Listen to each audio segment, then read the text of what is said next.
देख रहे हैं न्यूज फर्स्ट नेटवर्क, आपके साथ आपकी एक आवाज। महत्वपूर्ण खबर आ रही है मुंबई से, जहां LMP group of Rita palace, Chandavarkar road, Borivali पश्चिम के सर्वे नंबर 642 में भूमि अधिकारी को मिलाकर एफएसआई का इस्तेमाल कर डेवलपर ने नाजायज तरीके से लगभग 200 करोड़ रुपए का फायदा उठाया, ऐसा गंभीर आरोप लगा है। इस मामले में गलत नक्शा बनाया गया जिससे बिल्डर को फायदा हुआ।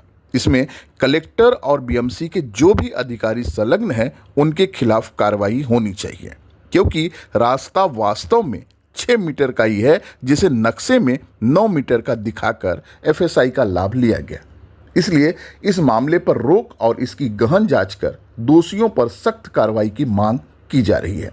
या तो इस मुद्दे को महाराष्ट्र विधानसभा में भी माननीय सदस्य श्री विजय वडेट्टीवार जी ने उठाया।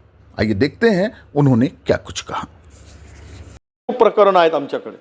आता वेळ सभागृहामध्ये कमी असते, पण एक सांगतो की आपल्याला विनंती करतो की आपल्याकडे सुद्धा विभागाला बोरीवली भूमापन क्रमांक 442 या ठिकाणी भूमापन अधिकाऱ्याला हाताशी धरून जी मागची सोसायटी आहे त्यांनी पुढच्या सोसायटीचाच रस्ता भडकवून टाकला आणि तिथला एफएसआय वापरला भूमापन क्रमांक 642 आणि स्वतःच्या विकासकांनी 200 कोटी रुपयाचा फायदा करून घेतला आणि त्या 2 सोसायट्यांनी माझ्याकडे तक्रार आणून दिली। 3 वेळा भेटलेत मला, मी विषय आपल्याकडे मांडला, आपण म्हणलेत पुन्हा फेरमोजणी करून घ्या। खोटा नकाशा करून ठेकेदाराला कंत्राटदार बिल्डरला फायदा करून देणाऱ्यावर कारवाई व्हायला पाहिजेत आणि त्यांनी तो ज्याचा रस्ता 6 मीटरचा होता पण पुढचा 30 मीटरचा रस्त्याचा त्याच्या सोसायटीतून नकाशा दाखवला आणि त्याचा एफएसआय वापरून फायदा घेतला आणि त्या बिचाऱ्या सोसायटीला उद्या जर रिडेव्हलपमेंट करायचं असेल दोन्ही सोसायटीला तर त्याचं नुकसान होणार।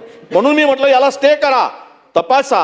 मी म्हणून तुम्हाला पत्र पण दिलं, या संदर्भात आपण लक्ष घालावं अशी माझी मागणी या निमित्तानं आपल्याकडे अध्यक्ष महोदय आहे। अध्यक्ष महोदय,